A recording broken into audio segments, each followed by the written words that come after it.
ஒரு மோல்டுல க்ளூ ஊத்திட்டு அதுக்கப்புறமேட்டுக்கு அது கண்ணு மூக்கெல்லாம் வரைஞ்சு கொடுத்துட்டு அதுக்கப்புறம் தண்ணியில முக்கியதா சூப்பரான பொம்மை கிடைக்குமா வாங்கிட்டு போய் இதுக்காக நம்ம மாப்பிள்ள பாத்தீங்கன்னா அந்த ஒரு பொருளை வாங்கிட்டாரு. அது உருவாக்குறதுக்கான கிட் எல்லாம் வாங்கினதுக்கு அப்புறமேட்டுக்கு பாத்தீங்கன்னா அது நிறைய பொருள் தந்திருக்காங்கப்பா. அதுக்கப்புறமேட்டுக்கு பாத்தீங்கன்னா பிளாஸ்டிக் கண்டெய்னர்ல பாத்தீங்கன்னா நிறைய தண்ணி ஊத்திக்கிட்டாரு. தண்ணி ஊத்தினதுக்கு அப்புறமேட்டுக்கு பாத்தீங்கன்னா அந்த தண்ணி எதுக்குன்னு கேட்டீங்கன்னா ஒரு படியை எடுத்து அதுல கலக்கணும். அந்த ஒரு பொடியை பாத்தீங்கன்னா கலக்கிறதுக்கு அப்புறமேட்டுக்கு பாத்தீங்கன்னா அது நல்லாவே கிண்டிக்கிட்டே இருக்கணும். அப்படின்னா மட்டும்தான் அது நல்ல ஃப்ரெஷ் வாட்டர் ஆனதுக்கு அப்புறமேட்டுக்கு அதுல இருக்கக்கூடிய நிறைய மோல்டு கிடைச்சிருக்காங்க. அந்த இதுல கிட்லயே நிறைய மோல்டு தந்திருக்காங்க.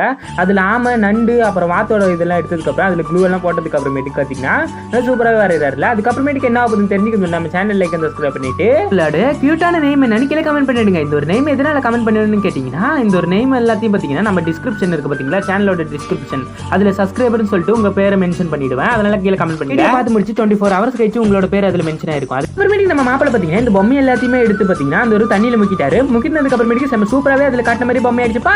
சூப்பரா இருக்குல்ல.